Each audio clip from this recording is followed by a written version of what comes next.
What's up, you guys? Welcome to the May 11th edition of NBA 3-Ball presented by Establish the Run. I'm your host, Mike Gallagher. Getting ready to talk some Monday action. Not a lot of it.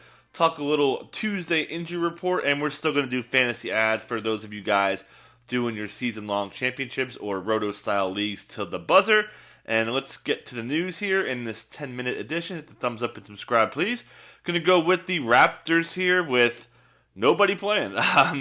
No Lowry, no Van Vliet, OG Anunoby, Pascal Siakam, Rodney Hood, and Paul Watson are also out. We do have Chris Boucher, questionable. He would be playing some 4, so I don't think that would really affect Kem Birch and Freddie Gillespie too much.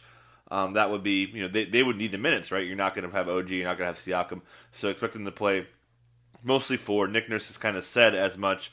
So, his minutes will probably be up if he's back from that knee injury. Wasn't a big issue, so we'll have a little cap on him, but expect him to play a little bit. Certainly Malachi Flynn and Jalen Harris should be the main punch for the guard minutes. We saw Jalen Harris kind of bust out a little bit over the weekend with 29 minutes, 16 points for him. Pretty talented dude. Definitely want to see what he has in store. Gary Trent Jr. probably will be looking at a lot of minutes. Just so bad, though, so I wouldn't expect him to play too much. They're probably going to get smacked against a good Clippers team. So, but like Birch, Flynn, Harris, those guys all look like pretty good plays. We'll see what Yuta and Stanley could do here. Let's get to the basketball action, and going to start with the big stat line of the night. That is Russell Westbrook breaking the Big O's triple-double record with 28, 13, and 21 dimes. I mean, I write it up in matchups every day. He's hanging like 30 potential assists a game. It's insane. This dude is just taking over the assist category. His rebounding numbers are absurd. He was actually struggling to get rebounds early on, but just cooked it late as he cleaned up on the glass. Other than that, nothing really to say. Without Beal, he's going to have just monstrous upside. We know Beal's going to miss at least one more. Garrison Matthews got the start, did nothing. It was actually Ish Smith who kind of benefited, a little bit of Russ overlap, and just handles the ball more when Russ isn't out there. Obviously, Russ probably won't play 40 minutes every night, but I mean, this guy's just ridiculous. So I definitely think Ish Smith will definitely be the big beneficiary.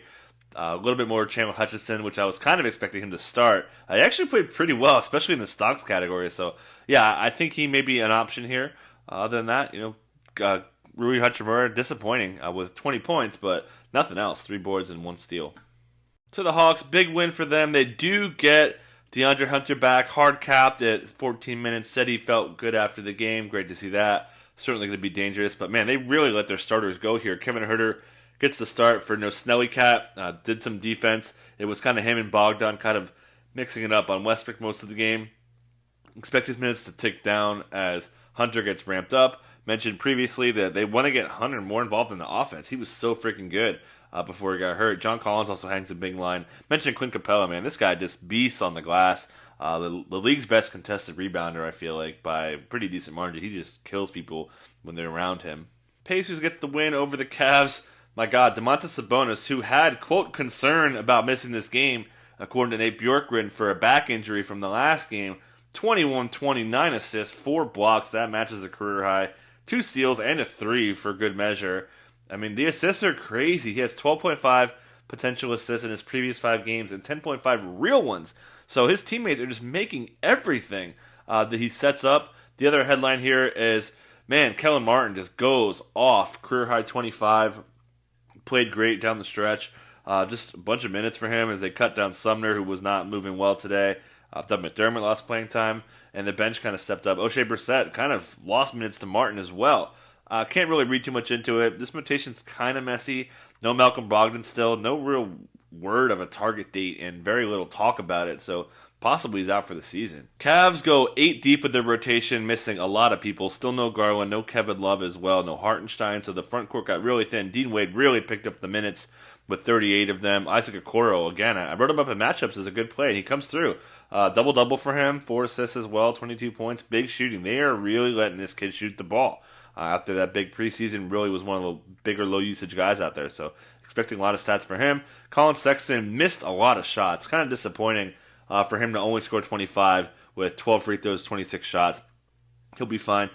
Broderick Thomas was really the guy that picked up most of the bench unit minutes, as Kevin Galloway actually only got 16 minutes, only about 3.5 minutes in the second half, with an 8-man rotation, mind you. So very odd for Damian Dotson to only get 26 minutes as Broderick Thomas basically just iced out everybody else that was vying for playing time, with Wade, Okoro, and Sexton just killing it minutes-wise.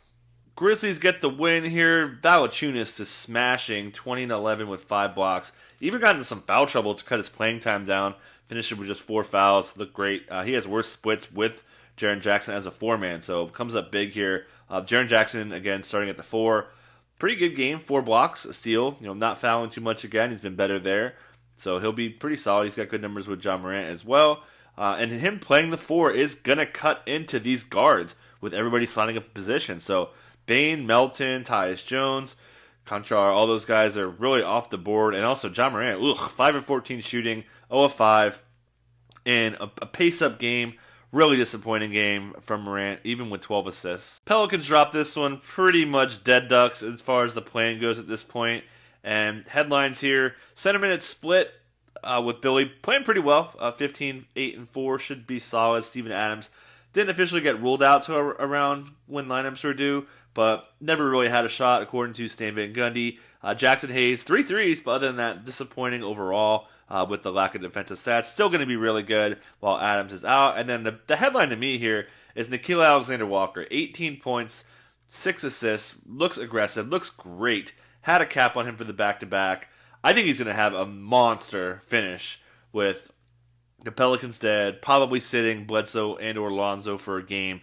I think Nah is going to have one of those like whole boy kind of a game. So definitely consider him in DFS going forward, especially when Lonzo or Bledsoe do sit. And also, I got to add, Najee Marshall was really effective today, too. Spurs absolutely cooked the Bucks, put 146 on them, killed them everywhere.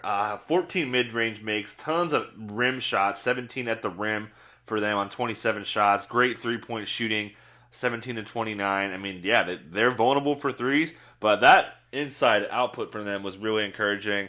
Keldon Johnson, DeJounte, and DeMar kind of got it done. I didn't think they were going to really all kind of go off, but everyone had a good game. They got significant minutes. Pirtle forced with a triple-double. Huge win for the Warriors. Not much to take away from here. Curry, well-rounded scoring game. Only 3 threes, drops 36. He's really freaking good. Kent Bazemore gets flamed on Twitter for like an hour from Bradley Beal. Goes off for Bazemore standards. 19 points, only 2 fouls. Good stuff. I thought Looney played great, not so much for fantasy, but he's been really solid and helped this team tremendously. Jordan pulled some big buckets in the second half as well. Nothing really to say on Utah besides, oh boy, Jordan Clarkson 41. Blazers dropped 140, kind of as expected against the Rockets.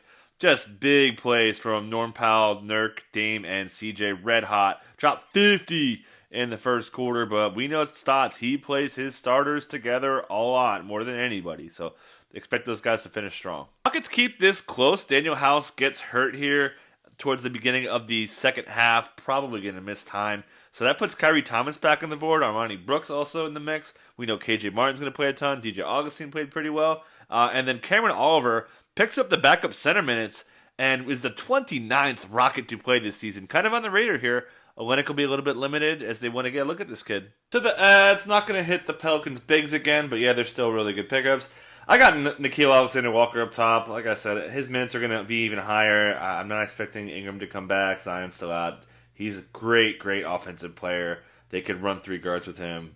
Ready for a big finish. Dean Wade, minutes play, certainly. This team needs offense. Garland's probably done for the season. No reason to bring Love back. Definitely think Dean Wade has a pretty good finish. Kyrie Thomas. Daniel House getting hurt puts Kyrie Thomas in the mix. He is handling the ball a lot more. Steven Silas said he didn't know he could handle the ball, and he's running the offense more. So he looks great. Ish Smith definitely looks like the Bradley Beal winner. Broderick Thomas, minutes are there. Could be decent statistically. Cameron Oliver, just a total dart throw of a play. Same with Kellen Martin. That's it. Catch you tomorrow.